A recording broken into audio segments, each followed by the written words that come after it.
سلام عرض ادب خدمت شما دوستا و بیننده‌های عزیز و نازنین. امید که جور صحتمند باشین. دوستای نازنین، ما امید که میبینین در بیبی زبیده خاتون هستیم دیگه. یک زیارتی که واقعا بسیار شفادهنده و همچنان هر کی به اینجا بیاد دست خالی بر نمیگرده. دیگه انشالله که شما بیایین و از اینجا دست خالی بر نگردین. تا آخری برنامه ما کنیم ویدیو بگیریم تا شما کسایی که بلد نیستیم بیاین اینجا. آدرس 60 دیلجان سمت نراف دیگه. بیبی زبیده را همه تقریبا بلدم.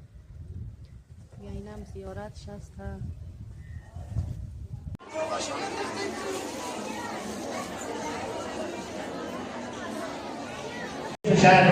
اون کسانی که برای حضرت زهرا سلام الله علیها اقامه عزا بکنند، اون کسانی که محافل و مجالس حضرت زهرا رو پرشور نگه بدارند، اینها مشمول این روایت میشن که بدون حساب و کتاب وارد بهشت خواهند شد. من از همه شما تشکر میکنم در این ایام فاطمیه سر به تمام گذاشتید برای حضرت زهرا، مخصوصا از این محفل مقدس ارزشمند در این مکان سوگواری گریم برای